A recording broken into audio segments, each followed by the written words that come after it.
Bismillahirrahmanirrahim. Dear students, Assalamu alaikum and welcome to the next lecture of Mathematics 9, chapter number 1, Matrices and Determinants, and the topic of today's lecture is multiplicative inverse of a matrix. देखिए कि किसी matrix का multiplicative inverse find करना हमारा आज का topic है।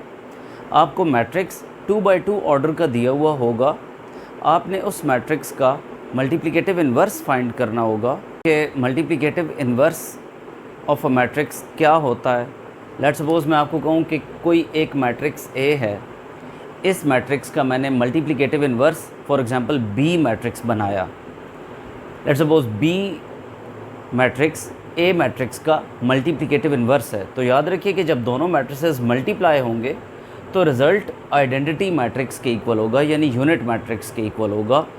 अगर ऐसा होता है यानी प्रोडक्ट ऑफ टू मैट्रिसेस का रिज़ल्ट आइडेंटिटी मैट्रिक्स के इक्वल हो, तो ये दो matrices multiplicative inverse of each other कहलाएंगे, यानी एक दूसरे के मल्टीप्लिकेटिव इन्वर्सेस कहलाएंगे। अब मल्टीप्लिकेटिव इन्वर्स फाइंड करने के लिए आपको दो तीन चीज़ों का इल्म होना ये ज़रूरी है। सो हम सबसे पहले तो ये देखते हैं कि इन्वर्स ऑफ अ मैट्रिक्स लेने के लिए आपको किन किन बातों की ज़रूरत है, किन किन चीज़ों की ज़रूरत है। तो सबसे पहली चीज़ जो कि मल्टीप्लिकेटिव इन्वर्स फाइंड आउट करने के लिए रिक्वायर्ड है, that is determinant of the matrix.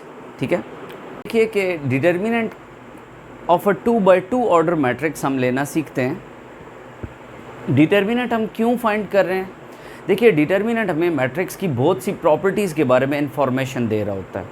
एक तो ये कि डिटर्मिनेंट ये डिसाइड करता है कि किसी मैट्रिक्स का इन्वर्स पॉसिबल है या नहीं है।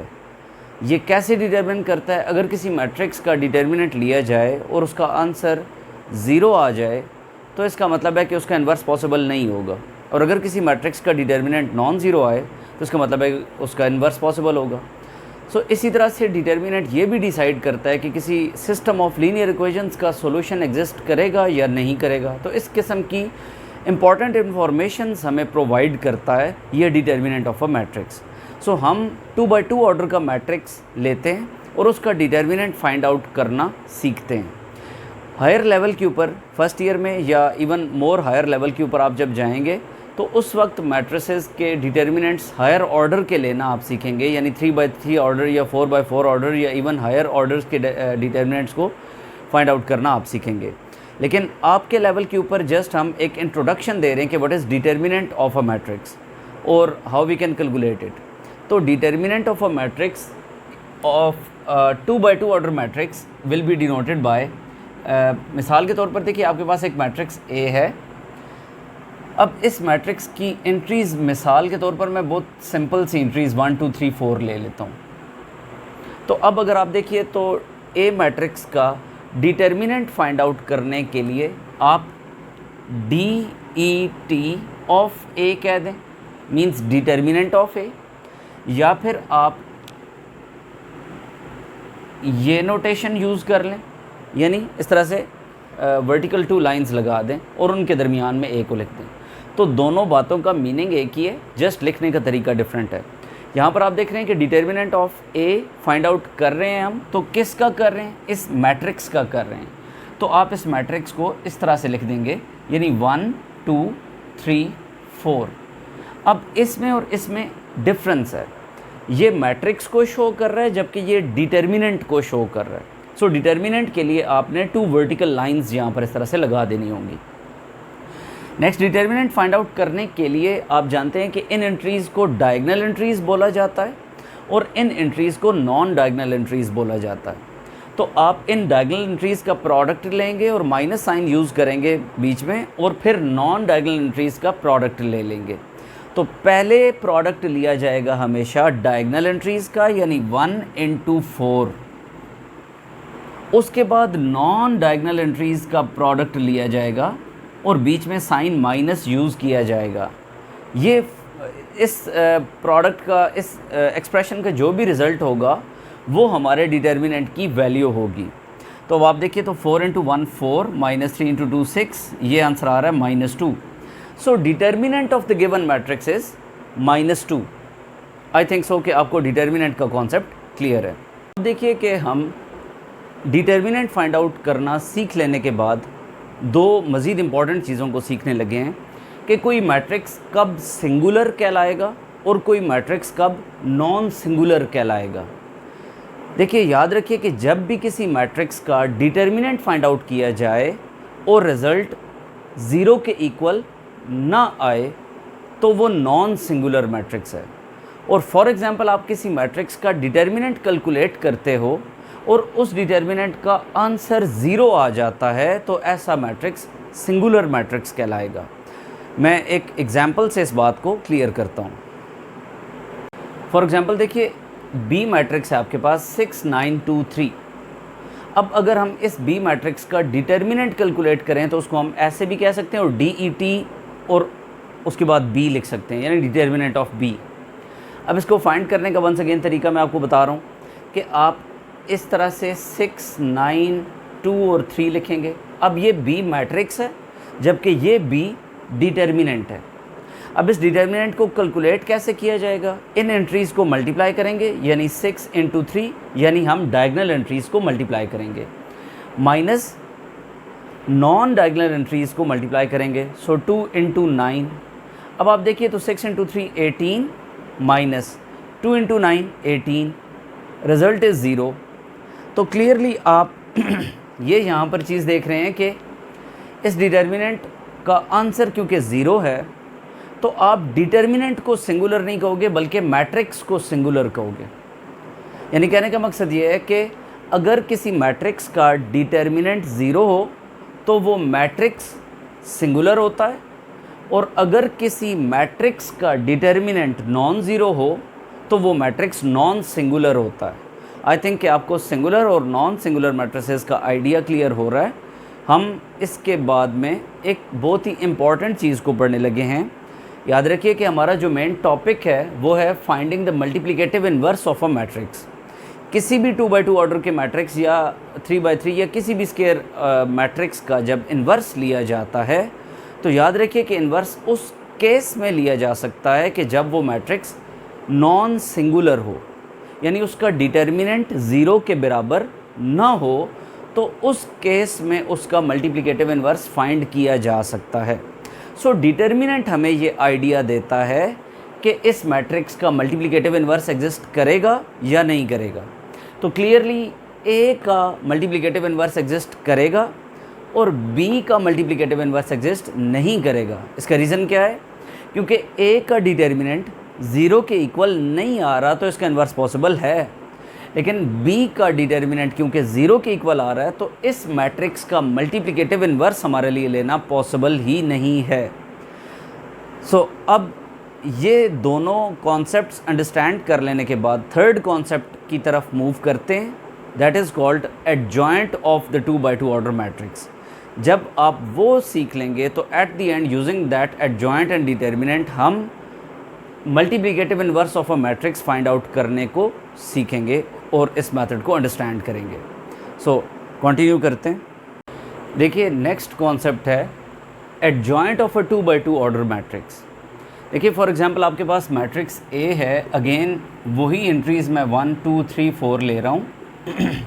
आपने अब इस मैट्रिक्स का एडजॉइंट फाइंड करना है। याद रखिए कि एडजॉइंट ए डी जे से डिनोट किया जाता है।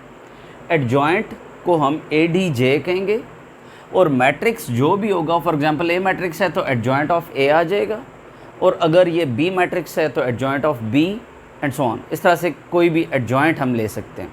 अब adjoint of a matrix again याद रखिए कि कोई एक मैट्रिक्स होगा, यानी इस मैट्रिक्स का एडजॉइंट लें तो ये भी एक मैट्रिक्स होगा। और ये मैट्रिक्स कैसे अटेन किया जाएगा? इसमें देखिए कि डायगोनल एंट्रीज़ जो आ रही हैं, इन दोनों एंट्रीज़ को इंटरचेंज कर दिया जाएगा, यानी इनकी लोकेशन को चेंज करें, 4 को इधर लिखें और 1 को इधर लिख दें। हमने क्या किया? डायगोनल एंट्रीज़ को इंटरचेंज कर दिया। अब जो ये नॉन डायगोनल एंट्रीज़ आ रही हैं, इनके जस्ट साइंस को चेंज करें, इनकी लोकेशन को चेंज नहीं किया जाएगा बल्कि इनके साइंस को जस्ट चेंज कर दिया जाएगा। तो +3 को आप -3 लिख देंगे, +2 को आप -2 लिख देंगे। तो अब जो ये मैट्रिक्स अटेन हुआ है, this is called adjoint of the given matrix. So I think कि आपको ये दो कॉन्सेप्ट्स क्लियर हो चुके हैं कि हम किसी मैट्रिक्स का डिटर्मिनेंट कैसे लेते हैं और हम किसी मैट्रिक्स का एडजॉइंट कैसे लेते हैं। अब ये दोनों कॉन्सेप्ट्स यूज़ करते हैं और multiplicative inverse of a matrix के आइडिया को और उसके फार्मूला को अंडरस्टैंड करते हैं। सो अब हम multiplicative inverse of 2x2 order matrix ये लेना सीखते हैं।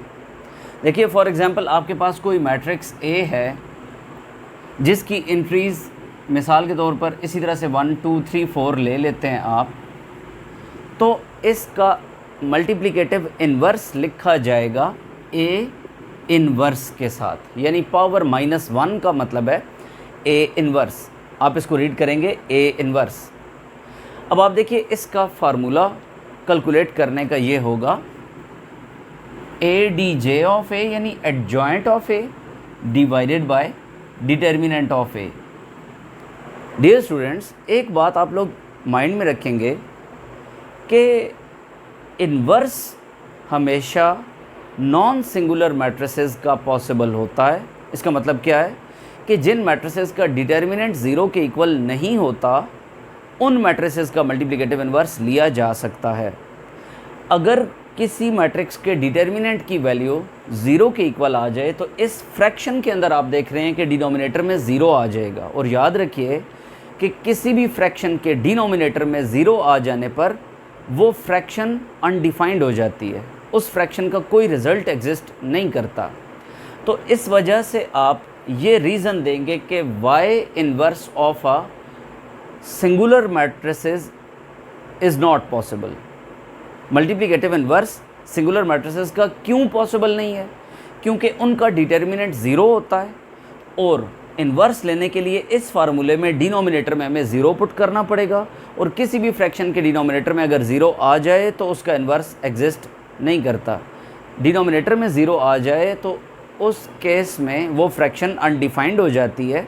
इस वजह से हम कहते हैं कि सिंगुलर मैट्रिसेस का इन्वर्स पॉसिबल नहीं है। आई थिंक कि आप मल्टीप्लिकेटिव इन्वर्स फाइंड आउट करना अंडरस्टैंड कर रहे हो इस कॉन्सेप्ट को। एडजॉइंट लेना आपको अभी मैं सिखा चुका हूँ। डिटर्मिनेंट फाइंड आउट करना ये भी आप सीख चुके हैं। जस्ट आपने एडजॉइंट ओवर डिटर्मिनेंट करना है तो आपको इसके थ्रू जो भी रिजल्ट मिल रहा होगा that matrix will be called as inverse of the given matrix. अब याद रखिए कि अगर मिसाल के तौर पर A मैट्रिक्स को A इन्वर्स मैट्रिक्स से मल्टीप्लाई करवाया जाए या फिर A इन्वर्स मैट्रिक्स को A मैट्रिक्स से मल्टीप्लाई करवाया जाए, दोनों का आंसर हमेशा इक्वल होगा I के। आइडेंटिटी मैट्रिक्स यानी 1 0 0 1 जो आप लोगों ने पढ़ा हुआ है, और अगर 3x3 ऑर्डर किया तो फिर एक्सटेंड कर देंगे। लेकिन फ़िलहाल हमने क्योंकि 2x2 ऑर्डर के मैट्रिसेस पर डिस्कशन करनी है तो इसमें result identity matrix of order 2x2 आ जाएगा। सो वंस अगेन अगर मैं कहता हूँ जी कि M मैट्रिक्स का मल्टीप्लिकेटिव इन्वर्स बनाइए, आप उसको M इन्वर्स कहें तो याद रखिए कि M को M इन्वर्स से यानी किसी मैट्रिक्स को उसी के मल्टीप्लिकेटिव इन्वर्स से मल्टीप्लाई करने पर रिज़ल्ट हमेशा आइडेंटिटी मैट्रिक्स के इक्वल होता है, यूनिट मैट्रिक्स के इक्वल होता है। और अगर हम लेफ़्ट साइड पर मैट्रिक्स और राइट साइड पर उसका इन्वर्स रखें या फिर लेफ़्ट साइड पर इन्वर्स और राइट साइड पर उसका ओरिजिनल मैट्रिक्स गिवन मैट्रिक्स रखें, दोनों का प्रोडक्ट लेने पर रिज़ल्ट सेम रहता है, that is unit matrix.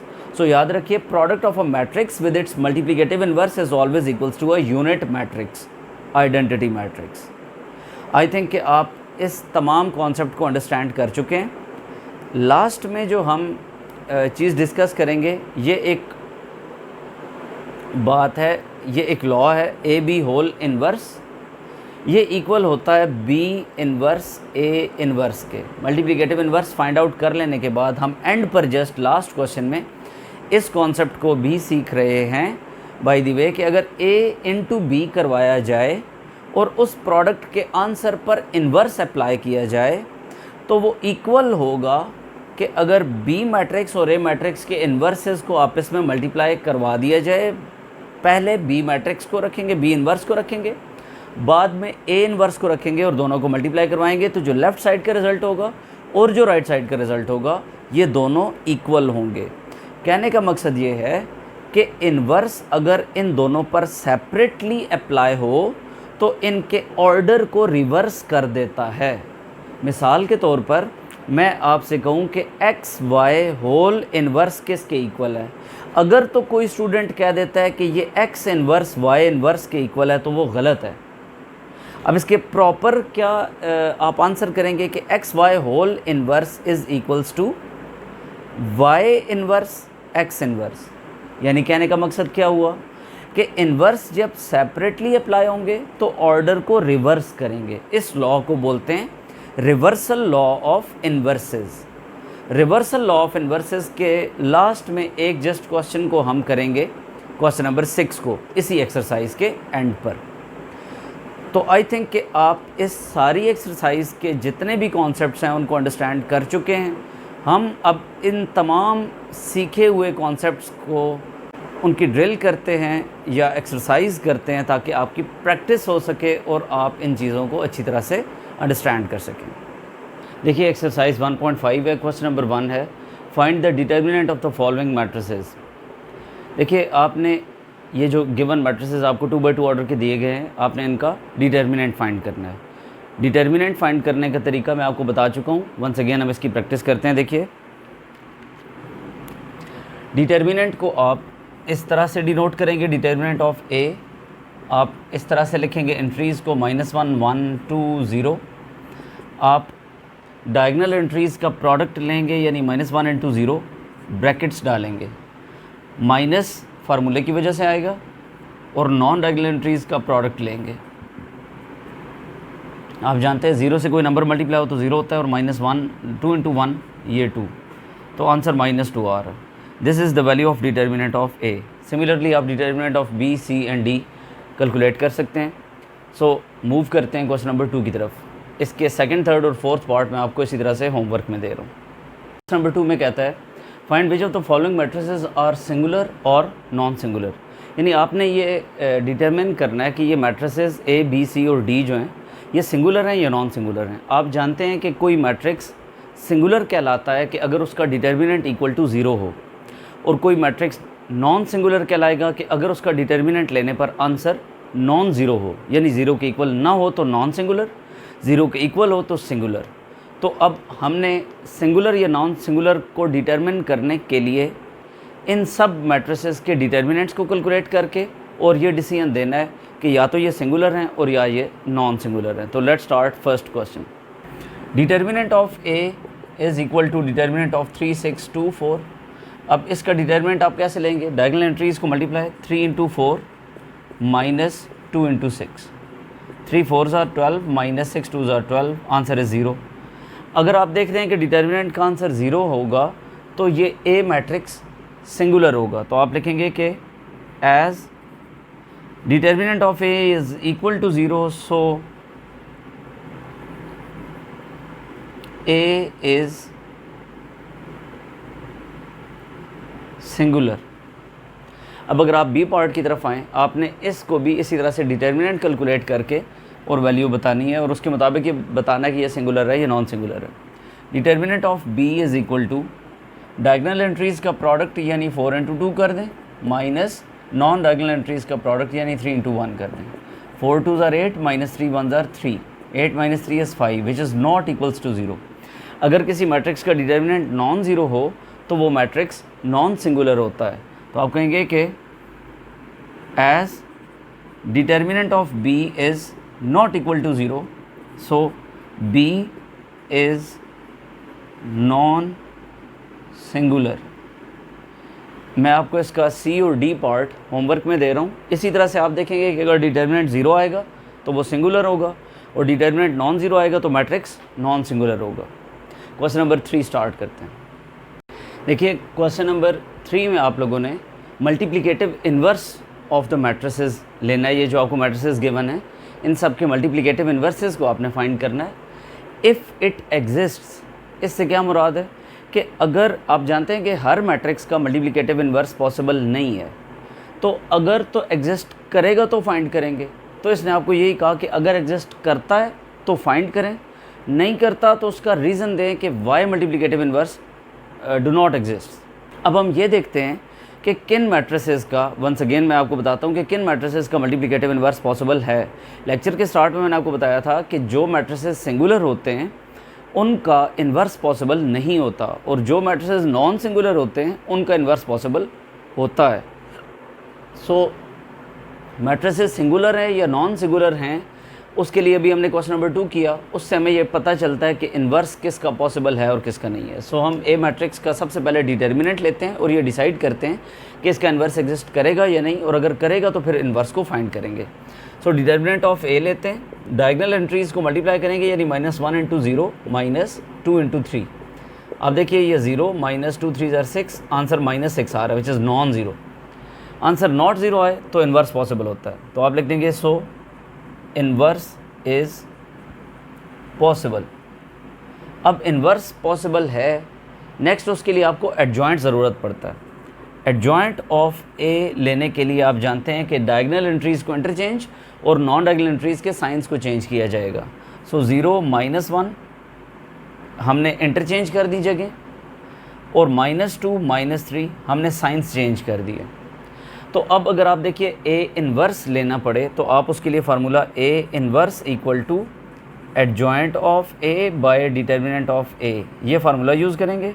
Adjoint में पुट करते हैं जी 0 -3 -2 -1, और डिटर्मिनेंट में पुट करते हैं -6। तो अब आप देखिए कि -6 हर एंट्री से अलग अलग डिवाइड हो जाएगा। तो आप ये अगर डिवीजन करवाएं तो ए इन्वर्स की वैल्यू आएगी 0 बाय -6, इसके बाद -3 बाय -6, -2 बाय -6, -1 बाय -6।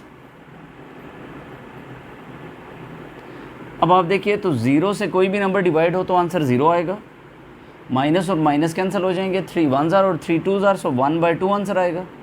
ये माइनस और ये माइनस कैंसिल, 2 1s और 2 3s, तो 1/3 आएगा, और ये दोनों साइंस कैंसिल होंगे तो 1/6 आएगा। So this matrix is a inverse matrix. I think कि आपको ये आइडिया क्लियर हो रहा है कि how we can find multiplicative inverse of a matrix.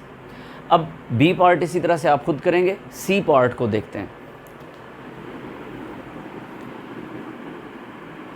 Determinant of सी सबसे पहले कैलकुलेट करते हैं, जिससे हमें ये आइडिया होगा कि इसका इन्वर्स पॉसिबल है या नहीं है। अगर इन्वर्स पॉसिबल नहीं होगा तो हम इसको यहीं पर स्टॉप कर देंगे। मींस कि हम ये डिसाइड करने के बाद कि ये सिंगुलर है या नॉन सिंगुलर है, उसके आगे का प्रोसीजर तब करते हैं जब ये पता चले कि मैट्रिक्स नॉन सिंगुलर है। तो अगर हम इसका डिटर्मिनेंट लें तो आप कैसे लेंगे, -2 × -9 यानी डायगोनल एंट्रीज़ का प्रोडक्ट, -3 × 6 यानी नॉन डायगोनल एंट्रीज़ का product, minus into minus plus, 2 9s are 18, -3 6 are 18, answer आ रहा है 0। इसका मतलब है कि मैट्रिक्स सी जो है वो सिंगुलर है, और सिंगुलर मैट्रिसेस का इन्वर्स पॉसिबल नहीं होता। तो आप लिख देंगे कि as C is singular so its inverse is not possible. यानी अगर कोई मैट्रिक्स सिंगुलर हो तो उसका इन्वर्स पॉसिबल नहीं होता, इसलिए हम इसका एडजॉइंट फाइंड नहीं करेंगे, और हम इसको सी इन्वर्स के फार्मूला में यानी adjoint of C by determinant of C में वैल्यूज़ पुट करने की हमें कोई ज़रूरत नहीं है। सो हम इसको ऑनवर्ड्स कंप्लीट नहीं करेंगे, यही इसका आंसर है कि it's inverse is not possible. तो हम इससे आगे इसको एक्सटेंड नहीं करेंगे। सो डी पार्ट की तरफ मूव करते हैं, हम उसका इन्वर्स फाइंड करने की कोशिश करते हैं। देखिए सबसे पहले आप इसका डिटर्मिनेंट लेंगे, तो आप डायगोनल एंट्रीज़ को मल्टीप्लाई करेंगे, यानी 1/2 × 2, माइनस डालेंगे और नॉन डायगोनल एंट्रीज़ को मल्टीप्लाई करेंगे। तो अब आप देखिए कि ये और ये कैंसिल हो जाएंगे, 1 माइनस ये दोनों मल्टीप्लाई होंगे तो 3/4 आएगा, और 1 - 3/4 कैल्शियम अगर आप लें तो 4 - 3/4 यानी 1/4 आ जाएगा। ये डिटर्मिनेंट ऑफ डी की वैल्यू आ रही है विच इज़ नॉन ज़ीरो, यानी ये डी मैट्रिक्स सिंगुलर नहीं है, नॉन सिंगुलर है, तो इसका इन्वर्स पॉसिबल है। तो आप लिखेंगे कि it is not equal to 0, so its inverse is possible. अब देखिए कि एडजॉइंट ऑफ डी कैलकुलेट करते हैं, डायगोनल एंट्रीज़ को इंटरचेंज और नॉन डायगोनल एंट्रीज़ के साइंस चेंज। सो 2 और 1/2, उसके बाद नॉन डायगोनल एंट्रीज़ के साइन चेंज करें तो -1 और -3/4 लिखेंगे। ये एडजॉइंट आ गया। अब डी इन्वर्स क्या होता है, adjoint of D bye determinant of D. तो अब इसमें आप वैल्यूज़ पुट करेंगे तो आपको डी इन्वर्स मिलेगा। सो वैल्यूज़ पुट करते हैं। अब आप देखिए तो मैंने एडजॉइंट ऑफ डी में उसकी वैल्यू और डिटर्मिनेंट ऑफ डी यानी 1/4 उसकी वैल्यू पुट कर दी है। अब ये 1/4 डिवाइड होगा इसकी हर एंट्री के साथ, क्योंकि ये होल मैट्रिक्स के साथ डिवाइड हो रहा है, तो अब ये डिवाइड होगा मैट्रिक्स की हर एंट्री के साथ। तो आप इसको लिख सकते हैं 2 divided by 1/4 minus 3/4 divided by 1/4 minus 1 divided by 1/4 1/2 divided by 1/4। सो मैंने डिवाइड करवा दिया 1/4 को मैट्रिक्स की तमाम एंट्रीज़ के साथ। अब आप ये जानते हैं कि यहाँ पर डिवाइड को जब मल्टीप्लाई में कन्वर्ट किया जाएगा तो इस 1/4 का रेसिप्रोकल लिया जाएगा, यानी 4/1 आ जाएगा, जो कि 4 के इक्वल होता है। तो आप देखिए लिखेंगे 2 multiply by 4/1 minus 3/4 multiply 4/1 minus 1 multiply 4/1 1/2 multiply 4/1, और 4/1 की बजाय डायरेक्टली आप 4 भी लिख सकते हैं। अब देखिए तो ये आप मल्टीप्लाई करवा देंगे, 2 4 ज़ार 8, ये 4 और ये 4 कैंसिल -3, ये 4 -1 से होगा तो -4, ये 2 इससे कैंसिल होगा तो आंसर 2 आ जाएगा। तो आपके पास ये जो मैट्रिक्स आ रहा है, this matrix is D inverse matrix. तो हमने इन तमाम मैट्रिसेस के मल्टीप्लिकेटिव इन्वर्सेस को फाइंड किया। जस्ट बी मैट्रिक्स में आपको होमवर्क में ये दे रहा हूँ कि आप इसका इन्वर्स फाइंड करेंगे। सो नेक्स्ट क्वेश्चन नंबर 4 की तरफ मूव करते हैं। तो अब आप देखिए कि ए मैट्रिक्स आपको दिया गया है। ये कहता है कि शो करें कि ए मैट्रिक्स को जब एडजॉइंट ऑफ ए से मल्टीप्लाई करवाया जाएगा तो आंसर उसके इक्वल आएगा कि एडजॉइंट ऑफ ए को पहले और ए मैट्रिक्स को बाद में रखा जाए, और इसका प्रोडक्ट भी सेम आएगा कि अगर डिटर्मिनेंट ऑफ ए को आइडेंटिटी मैट्रिक्स से मल्टीप्लाई करवाया जाए। यानी इन तीनों को हमने इक्वल प्रूव करना है। सो ए मैट्रिक्स है, हम एडजॉइंट ऑफ ए मैट्रिक्स बनाते हैं, उसके बाद ए मैट्रिक्स को लेफ़्ट साइड पे रख के एडजॉइंट ऑफ ए मैट्रिक्स को राइट साइड पर रखते हैं और ये प्रोडक्ट फाइंड करते हैं। उसके बाद एडजॉइंट ऑफ ए को लेफ़्ट साइड पे रख के ए मैट्रिक्स को राइट साइड पर रख के फिर प्रोडक्ट फाइंड करते हैं। उसकी वैल्यू को फाइंड करने के बाद डिटर्मिनेंट ऑफ ए फाइंड करते हैं और उसकी वैल्यू को आइडेंटिटी मैट्रिक्स यानी यूनिट मैट्रिक्स ऑफ ऑर्डर 2/2 उससे मल्टीप्लाई करते हैं, यानी 1 0 0 1 से मल्टीप्लाई करते हैं, और फिर रिज़ल्ट फाइंड करते हैं और चेक करते हैं कि क्या इन तीन का रिज़ल्ट आपस में इक्वल है या नहीं है। अगर इसका रिज़ल्ट, इसका रिज़ल्ट और इसका रिज़ल्ट आपस में इक्वल है तो इससे मुराद ये है कि ये सारी इक्वेशन आपस में इक्वल है, यानी ये साइड और ये साइड और ये साइड ये सब आपस में इक्वल हैं। सो स्टार्ट करते हैं। अब इसमें आप देखिए कि ए मैट्रिक्स आपको दिया हुआ था, आपने एडजॉइंट ऑफ ए बनाकर ए को एडजॉइंट ऑफ ए से मल्टीप्लाई करना था।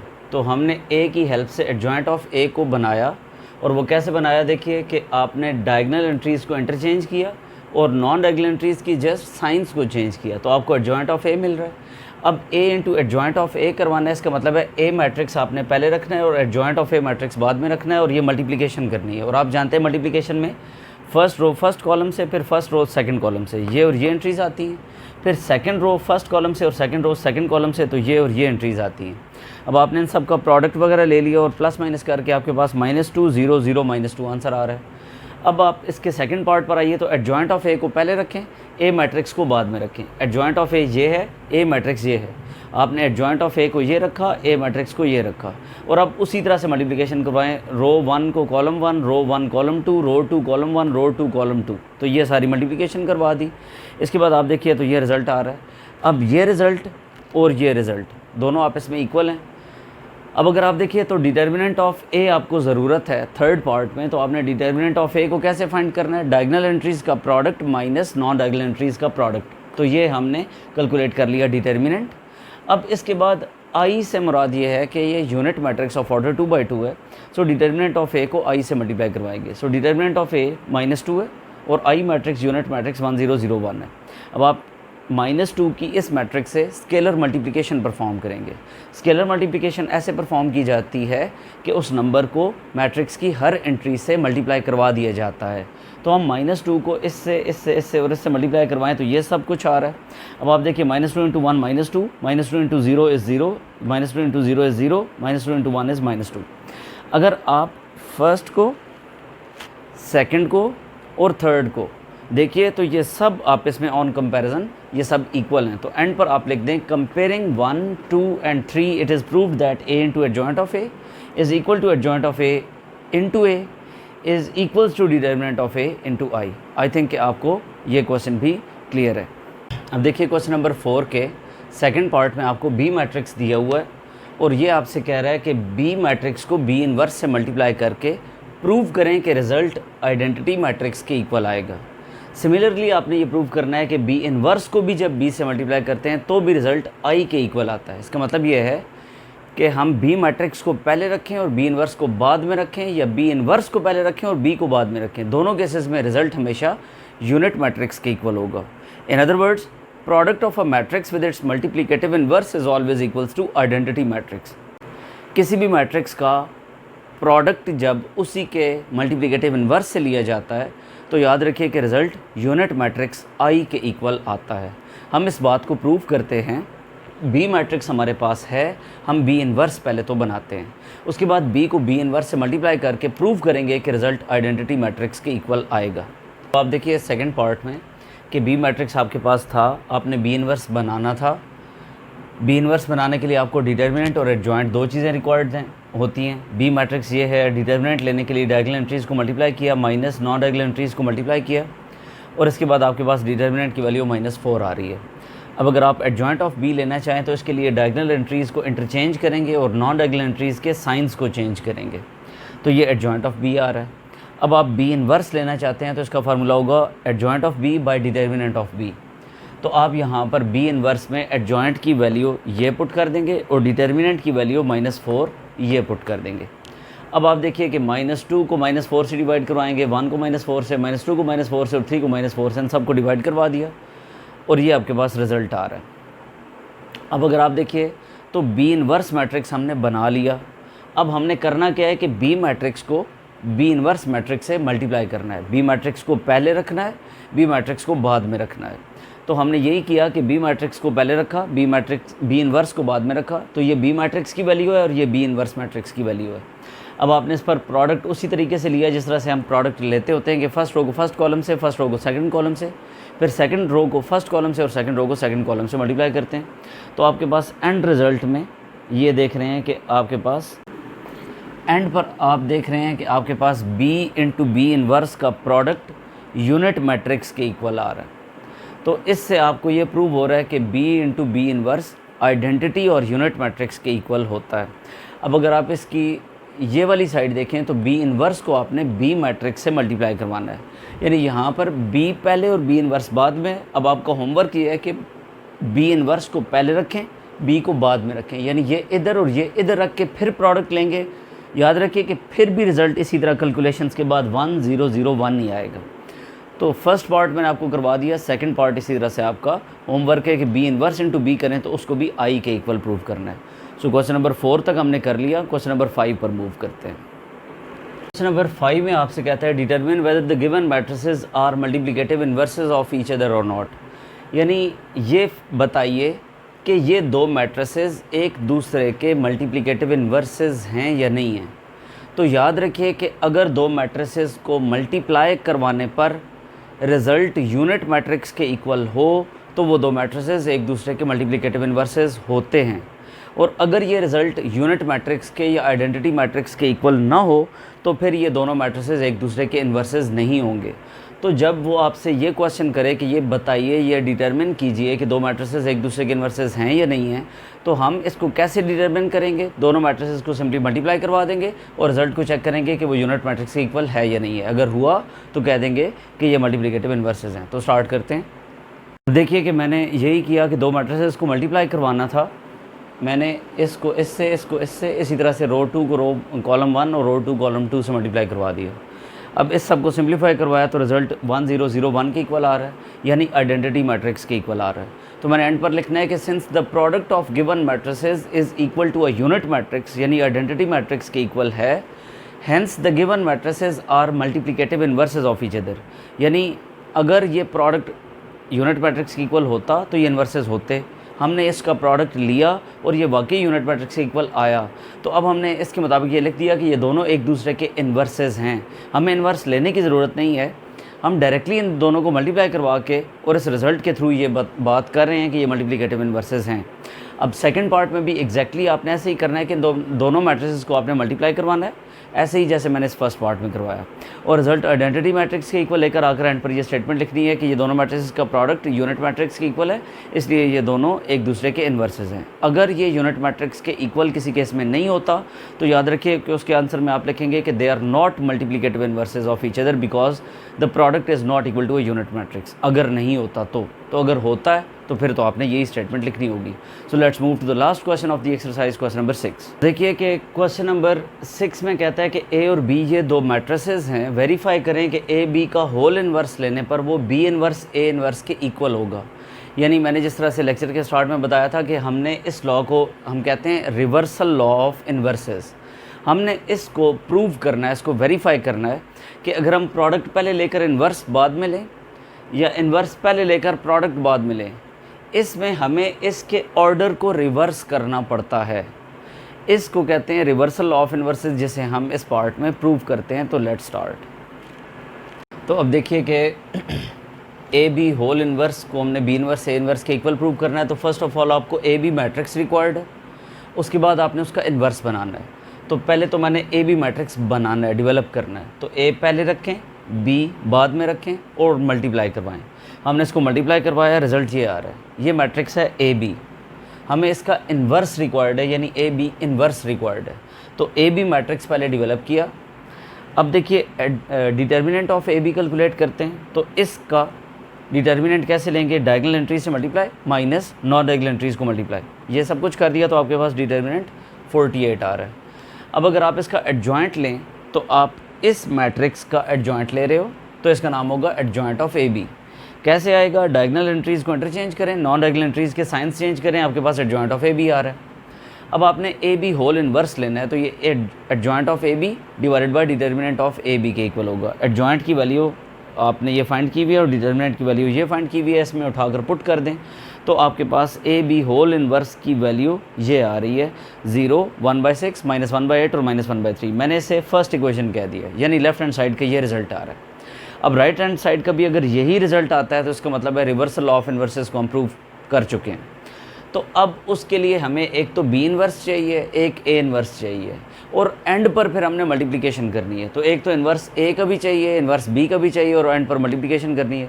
तो मैं पहले तो ए मैट्रिक्स के ज़रिए से उसका इन्वर्स निकालूंगा। इन्वर्स निकालने के लिए डिटर्मिनेंट लिया, एडजॉइंट लिया और इन्वर्स के फार्मूले में इस वैल्यूज़ को पुट किया, तो आपके पास ए इन्वर्स की वैल्यू आ रही है। अब बी इन्वर्स चाहिए, तो बी मैट्रिक्स ये है, तो डिटर्मिनेंट लेंगे, एडजॉइंट लेंगे और बी इन्वर्स में उसके फार्मूला में पुट करके वैल्यूज़ फाइंड कर लेंगे। ये बी इन्वर्स है।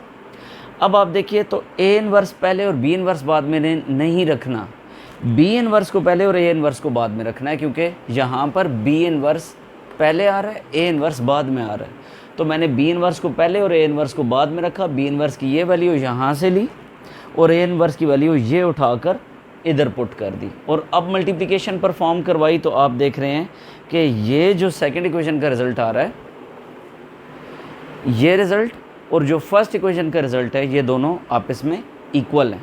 तो हमने एंड पर लिख दिया comparing equation 1 and 2 it is proved that A B whole inverse equal to B inverse A inverse. तो इस तरह से हमने रिवर्सल लॉ ऑफ इन्वर्सेस को प्रूव किया। इसके सेकंड पार्ट में भी आपने इसी तरह से रिवर्सल लॉ ऑफ इन्वर्सेस को प्रूव करना है। उसमें मैट्रिक्स डी भी इन्वॉल्व हो रहा है, तो वो भी बिल्कुल एग्जैक्टली ऐसे ही हो जाएगा, वो आपका होमवर्क है। सो इसी के साथ आपकी एक्सरसाइज 1.5 एंड होती है, कंप्लीट हमने कर ली है। और आने वाले लेक्चर्स में हम 1.6 एक्सरसाइज को कवर करेंगे और इसी के साथ हमारा फर्स्ट चैप्टर इंशाल्लाह एंड हो जाएगा। अगर आप लोगों को ये वीडियोस पसंद आ रही हैं तो प्लीज़ शेयर करें, लाइक करें, कमेंट करें और सब्सक्राइब करें इस चैनल को। Thank you so much for watching, take care, अल्लाह हाफिज़।